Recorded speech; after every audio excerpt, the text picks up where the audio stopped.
আজকের এপিসোডে আমরা আমাদের প্রজেক্টে যে কোয়েরি ব্যবহার করা শুরু করব। তো যে কোয়েরি বিষয়টা আসলে কি, যে কোয়েরি হচ্ছে জাভাস্ক্রিপ্টেরই একটা লাইব্রেরি। তবে জাভাস্ক্রিপ্টে আমরা যে কঠিনভাবে সবগুলো শিখছি, আমাদের যে জাভাস্ক্রিপ্টের ফাংশনসগুলো আছে এগুলো কিন্তু অনেক কমপ্লেক্স একটা ফাংশনস। তো অনেকের মাথার উপর দিয়ে যায় অনেক সময়, বা অনেকে দেখা যায় যে বুঝতে একটু অসুবিধা হয়ে যায় জাভাস্ক্রিপ্টটা, কারণ এটা একদম র ল্যাঙ্গুয়েজ। তো এইটাকে সিম্পলিফাই করে লেখার জন্য আসলে আমাদের যে কোয়েরির আবির্ভাব হয়েছে। তো এখন ব্যাপারটা হচ্ছে যে আমি যদি একটু এক্সাম্পল দেই, সেটা হচ্ছে কীরকম, জাভাস্ক্রিপ্টের এরকম অনেক কোড অলরেডি বা অনেক ফাংশনস অলরেডি লিখে দেওয়া আছে, যেটা আমরা যে কোয়েরিতে জাস্ট ব্যবহার করব, মানে ওইগুলো আমরা ব্যবহার করব মনে করেন। তো এই সিস্টেমটাকে ডেভেলপ করা হয়েছে, এই সিস্টেমটাকে বলা হচ্ছে আসলে যে কোয়েরির ব্যবহার। এখন ব্যাপারটা হলো আমরা ঠিক যেভাবে বুটস্ট্র্যাপটাকে ইউজ করছি, বুটস্ট্র্যাপ কী করছে, বুটস্ট্র্যাপ হচ্ছে ধরেন অনেকগুলো সিএসএস যেখানে করা আছে অলরেডি, ধরেন ডিসপ্লে ফ্লেক্স, তারপরে অ্যালাইন আইটেমস, তারপরে font size, padding, margin, spacing related বা টাইপোগ্রাফি রিলেটেড যত ব্যাপার স্যাপার আছে বুটস্ট্র্যাপের মধ্যে আছে সব কিছু। তো এখন আমরা যেটা করতে পারি, জাস্ট ক্লাসের নাম লিখলে ওই সিএসএসটা পেয়ে যায়। তাহলে এটা কি একটা সিএসএস এর লাইব্রেরি। তো সিএসএস এর লাইব্রেরি আমরা এইভাবে অলরেডি বুটস্ট্র্যাপকে ইউজ করছি। তো এখন দেখেন, জাভাস্ক্রিপ্ট দিয়ে আপনি এরকম অনেক ফাংশনালিটি তৈরি করে ফেলতে পারেন। জাভাস্ক্রিপ্ট দিয়ে অলরেডি অনেক ধরনের ফাংশনালিটি মনে করেন তৈরি করা আছে। এখন ওইটার জাস্ট ফাংশনের নামটা কল করতে হয়, যে এই ফাংশন কল করলে এই কাজ হয়ে যাবে অটোমেটিক্যালি। তো এই যে সিস্টেমটা, এটাকে বলা হচ্ছে যে কোয়েরি। এবং এটা হচ্ছে জাভাস্ক্রিপ্টের লাইব্রেরিটা কেন বলা হয়, এটা হচ্ছে কারণ এই যে ফাংশনসগুলো আছে এগুলোকে জাভাস্ক্রিপ্ট দিয়েই তৈরি করা হয়েছে। আমি একটা ডিফারেন্স যদি আমরা একটু শেয়ার করি, তাহলে কিভাবে দেখেন, আমাদের মনে করেন যে কোনো একটা আইটেমকে ধরা লাগবে, আমরা জাস্ট হচ্ছে ঠিক এই জায়গাটাতে, আচ্ছা সাপোজ আমরা HTML এর ভিতরে একটা প্যারাগ্রাফ লিখলাম, সেটা হচ্ছে যে পি, এখানে একটা আইডি দিতে হয় আমাদের অবশ্যই জাভাস্ক্রিপ্টে যখন আমরা কাজ করি। সাপোজ টেক্সট, এটা মনে করেন একটা আইডি। তো জাভাস্ক্রিপ্টে আমরা আসলে এটাকে কীভাবে ধরি, আমরা একটা লেট ভ্যারিয়েবল নিলাম। ওকে, জাভাস্ক্রিপ্টে এটা ধরার জন্য আমাদের যেটা করা লাগবে সেটা হচ্ছে যে একটা ভ্যারিয়েবল আমরা এখানে নিতে পারি, অথবা ভ্যারিয়েবল না নিয়েও আমরা কি করতে পারি, আমরা ধরেন document dot get element by ID দিয়ে আমরা কি করতে পারি, এটার নামটা দিতে পারি, এটার নাম।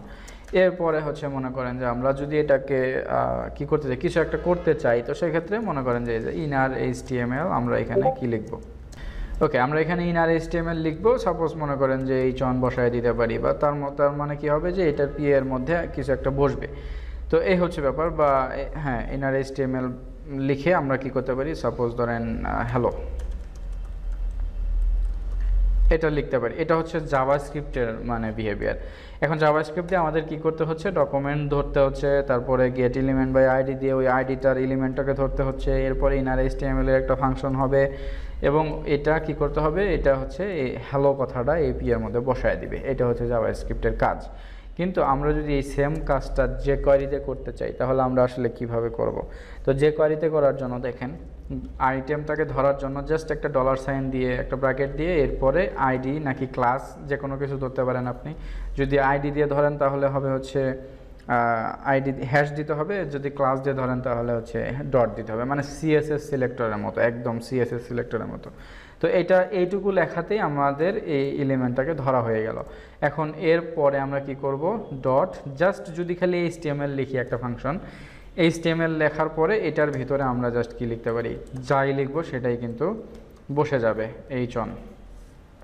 এখন যদি আমরা ধরেন মনে করেন যে হ্যালো লিখি, ওকে, এই ফাংশন আর এই ফাংশনের কাজ একই, একদম এক্স্যাক্টলি সেম। ডকুমেন্ট থেকে ধরলেন, আইডিটাকে ধরলেন, একটা ইনার HTML ফাংশন কল করলেন এবং এর ভিতরে একটা HTML লিখলেন, এটাও যা।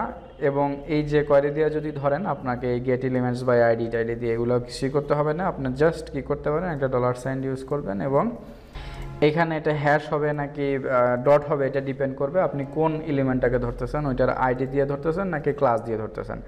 আর জাভাস্ক্রিপ্টে যদি আমরা ক্লাস দিয়ে ধরি তাহলে কিন্তু আবার আলাদা কাহিনী আছে, এখানে আবার get elements by class name দিতে হয়, এবং যদি ক্লাস একাধিক থাকে তাহলে কিন্তু আবার ওইটাকে আবার ভিতরে ফর লুপ চালাতে হয়। তো এইভাবে কিন্তু আমরা অলরেডি করছি। তো এখন ব্যাপারটা হচ্ছে যে কোয়েরিতে আমরা জাস্ট ডট এবং হ্যাশ দিয়ে আমরা করে ফেলতে পারতেছি। এরপরে হচ্ছে HTML লিখবো আমরা এটার ভিতরে, জাস্ট HTML ফাংশনটাকে কল করলাম, কল করার পরে আমরা জাস্ট এটার ভিতরে যাই HTML মার্কআপটা দিয়ে দিব, এটাই এক্স্যাক্টলি সেম। তো এই হচ্ছে যে কোয়ারির সিম্পলিফাইয়ের যে ব্যাপারগুলো, আরও অনেক ব্যাপার স্যাপার আছে যে কোয়ারির মধ্যে।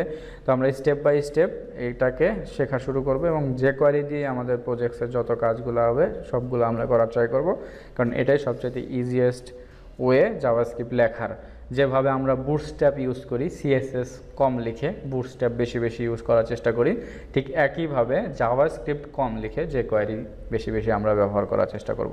তো এখন এই যে কোয়ারি আমরা কিভাবে আমাদের ওয়েবসাইটে সাপোর্ট দেওয়া লাগে এবং যে কোয়ারি সাপোর্ট দিয়ে আমরা কিভাবে আমাদের প্রজেক্টে কাজ শুরু করতে পারি বা যে কোয়ারি শেখা শুরু করতে পারি, এটা আমরা নেক্সট এপিসোড থেকে দেখা শুরু করব।